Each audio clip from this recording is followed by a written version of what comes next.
Bismillahirrahmanirrahim. Assalamualaikum warahmatullahi wabarakatuh.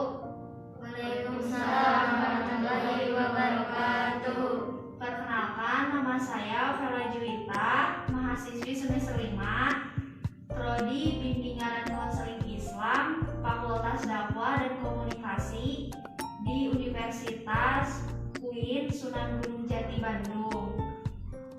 Duduknya saya di sini, saya akan melaksanakan penyuluhan kepada PIK Remaja. Apa sih yang dimaksud dengan PIK Remaja itu? PIK Remaja yaitu Pusat Informasi Konseling terhadap Remaja.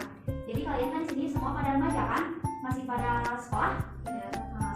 Sekolahnya SMP, SMA atau apa? SMP ya, rata-rata mayoritas. Berarti kalian sudah remaja ya, sudah memasuki remaja. Nah, di sini saya akan melaksanakan penyuluhan tentang usia ideal pernikahan. Bahwasanya remaja harus tahu kalau usia ideal pernikahan itu bagaimana ya. Nah, di sini saya ada sedikit materi. Nanti kalian boleh lihat, boleh dibaca juga ya.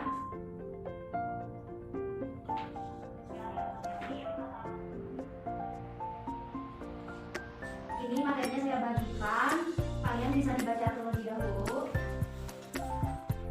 Kalau nggak kebagian boleh satu berdua ya. Soalnya ada 5.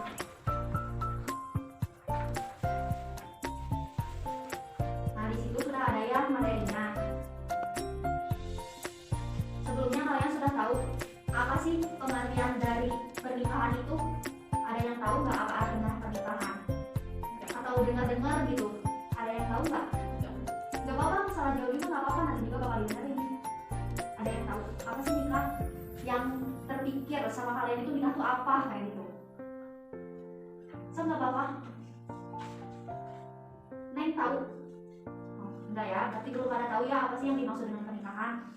Pernikahan itu yaitu melakukan suatu perjanjian atau akad untuk mengikatkan diri pada seseorang, baik perempuan maupun laki-laki, dengan tujuan untuk membentuk keluarga yang diridhoi Allah Subhanahu wa Ta'ala, atau bisa juga yang disebut dengan keluarga samawa. Kalian pernah dengar kan? Apa coba samawa itu?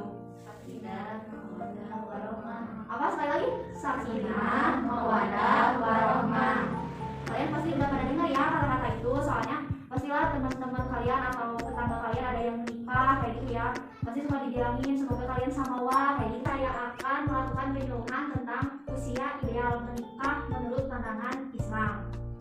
Nah, menurut BKKBN itu sendiri, atau bisa disebut Badan Kependudukan Keluarga Berencana Nasional, bahwasanya menikah itu untuk perempuan sudah teratur ya 21 tahun, dan untuk laki-laki 25 tahun. Bisa kalian lihat juga ya, di itu ada di materi.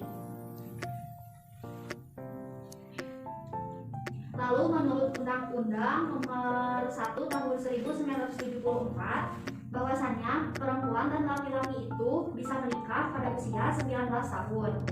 Jadi kalau untuk aturan undang-undang itu sendiri kan, karena itu sudah baku dari pemerintah ya, jadi tidak bisa diganggu gugat. Nah, begitu juga menurut pandangan Islam. Menurut pandangan Islam itu sendiri, kalau menikah itu biasanya ketika perempuan dan laki-laki tersebut sudah balik. Sudah paham apa yang dimaksud sudah balik? Sudah tahu belum? Belum. Ya, maksudnya sudah balik di sini. Jadi gini ya, perempuannya sudah mengalami menstruasi, terus laki-lakinya juga sudah mengalami mimpi basah. Kalian juga pasti udah belajar di IPA, udah pernah dengar. Nah, kayak gitu, terus udah bisa membedain mana yang baik, mana yang benar.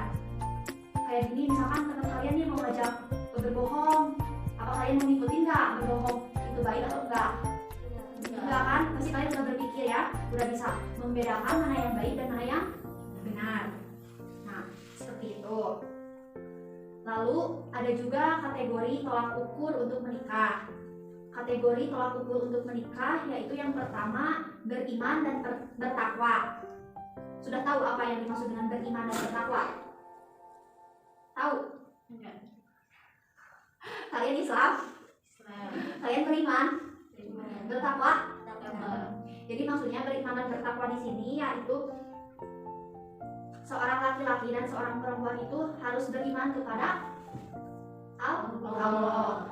Karena yang menjadi modal utama untuk menikah itu yaitu agama, ya. Tanpa agama kalian itu pasti bakalan gimana ya? Bakalan apa sih disebutnya? Kalau itu mah kalau bahasa Sundanya bakalan sesat ya. Jadi bakalan poek gitu kan. Ya, tanpa agama mah kan kita beriman dan bertakwa ke Allah ya. Nah, seperti itu. Seperti yang sudah tercantum dalam Quran surat An-Nisa ayat 1 yang berbunyi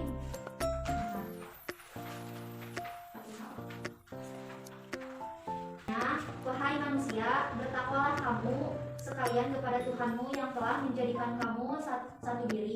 Lalu ia jadikan daripadanya jodohnya, kemudian dikembangbiakan menjadi laki-laki dan perempuan yang banyak sekali. Jadi ini sudah cukup jelas ya, sudah tercantum dalam Quran surat An-Nisa ayat 1.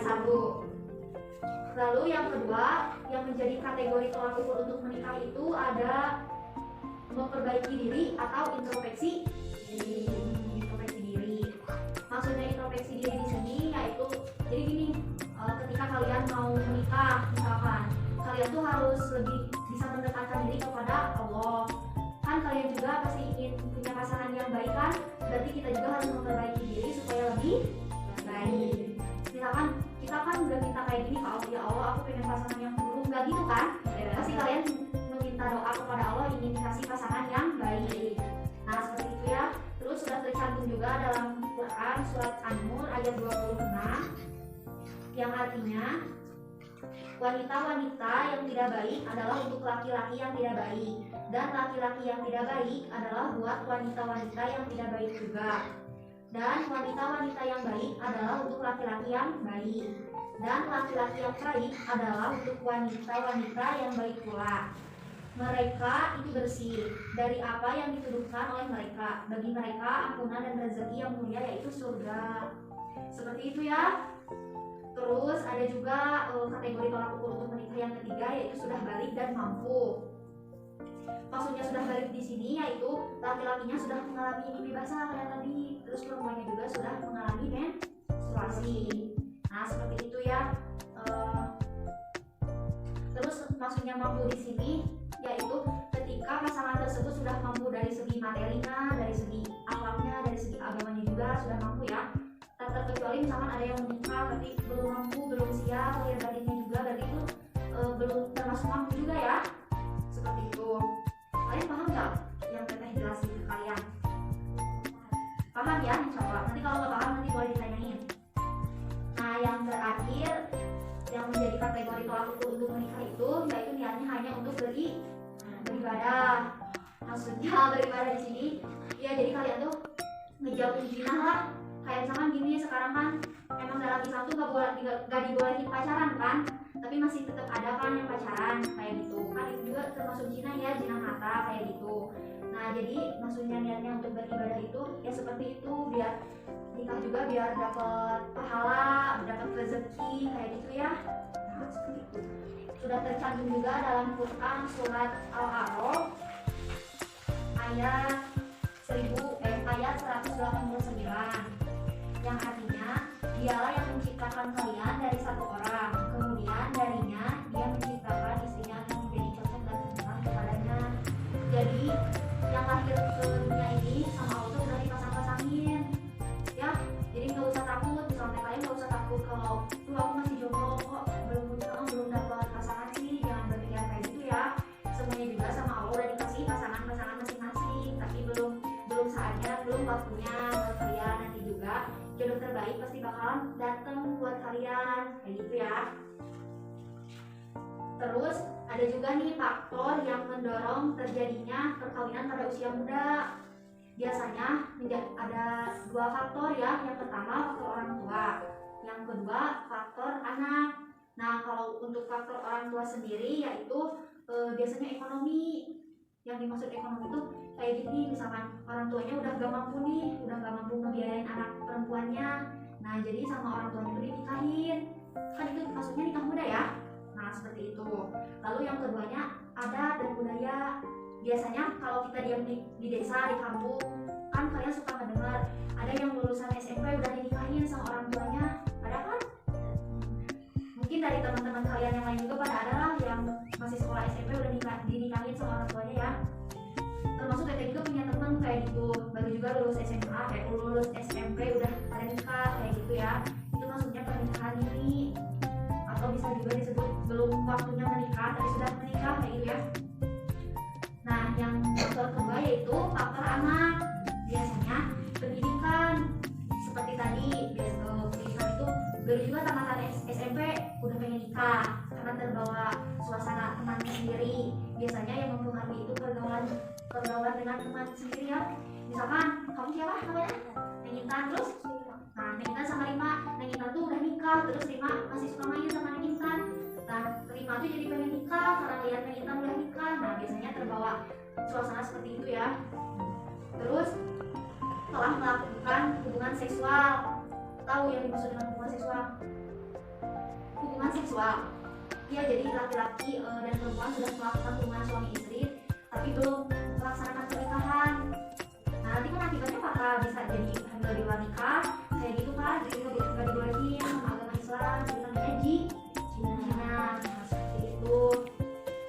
Nah mungkin penjelasan dari Teteh mah cukup sekian. Bila ada yang mau ditanyakan boleh langsung aja ditanyakan, bila ada yang belum ngerti atau gimana boleh siapa namanya, kenalin dulu aja. Bisa juga mas meja ngomongnya agak gitu. Jadi kita yang menjelaskan faktor anu menyebabkan nikah dini. Faktor yang menyebabkan terjadinya pernikahan dini ya gitu ya. Ya setahu Teteh yang apa sih faktor-faktor yang menyebabkan pernikahan dini itu terjadi, yaitu yang pertama faktor ekonomi, lalu yang kedua faktor pendidikan seperti tadi yang telah sebutkan ya. Terus faktor orang tua juga bisa. Terus media massa atau internet. Jadi kita sering lihat-lihat media massa kayak internet itulah, kayak berita-berita. Oh mending nikah dini lah, mending nikah dini enak tahu nikah muda itu, misalnya kayak gitu, kayak gini, bebas ngapain juga kayak gitu ya. Terus bisa juga karena faktor udah hamil di luar nikah bisa ya. Terus faktor adat juga bisa menentukan juga faktor-faktor terjadinya pernikahan dini. Apakah sudah cukup terjawab? Alhamdulillah. So ada yang ditanya siapa namanya? Boleh dibuka misalnya. Apa hikmahnya menikah tersebut? Maksud dari kita mah kayak gimana ya? Hikmah dari pernikahan itu tersendiri bagaimana? Seperti itu. Saya jawab ya. Hikmah dari pernikahan tersebut ya itu yang pertama menyempurnakan setengah agama, sehingga ada keutamaan di dalam agama di dalam menyempurnakan agama tersebut ya, seperti mendapatkan pahala ibadah juga bisa, terus kemudahan rezeki dan sebagainya. Lalu yang kedua mengikuti sunnah Rasulullah, karena kan Rasulullah juga menikah ya kayak gitu. Terus yang ketiga hikmah dari menikah itu sendiri, menikah adalah jalan untuk menghasilkan generasi atau keturunan yang soleh dan solehah. Seperti itu ya kita. Apakah cukup jawabannya? Boleh ada yang lagi yang ditanyakan? Boleh perkenalan dulu.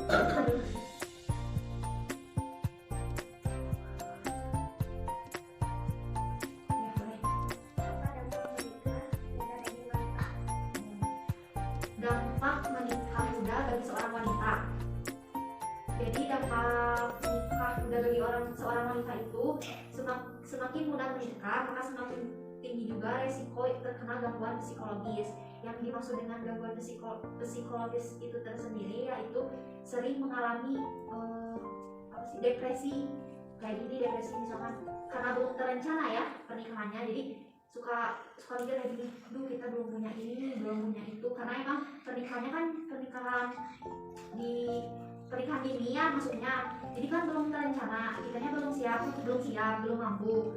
Jadi itu bisa menyebabkan pikiran seseorang itu, pikiran wanita itu menjadi depresi atau moodnya juga menjadi hancur kayak gitu ya. Terus juga belum juga siap untuk membina keluarga. Jadi wanita itu belum siap membina keluarga, tetapi berarti dia udah ada dorongan buat menikah. Nah itu juga bisa menyebabkan stres kayak gitu ya, pikirannya jadi ngawur kemana kayak gitu. Gimana? Ada lagi yang ditanyain?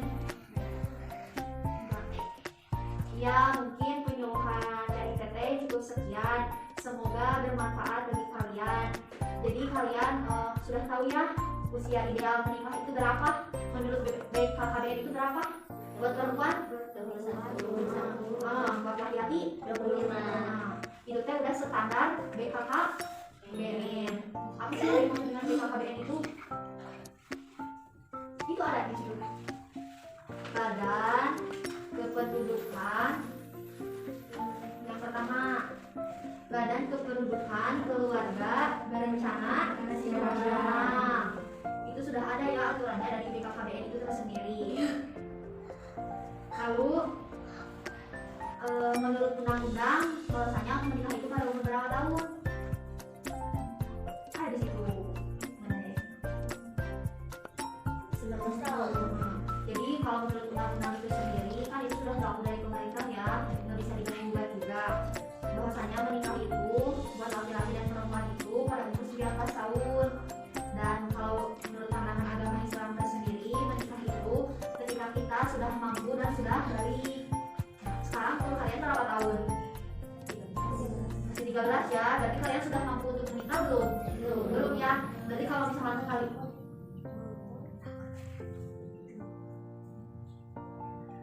kalau misalkan kalian mau menikah belum memenuhi standar BKKBN sama undang-undang ya, berarti itu nggak diperbolehkan buat kalian menikah. Jadi kalian harus menikah itu minimalnya harus udah umur 21 tahun.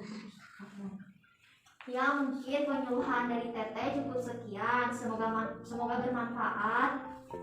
Mohon maaf apabila ada kata-kata yang salah atau kata-kata yang kurang berkenan di hati kalian. Wabillahi taufiq wal hidayah. Wassalamualaikum warahmatullahi wabarakatuh. Waalaikumsalam warahmatullahi wabarakatuh.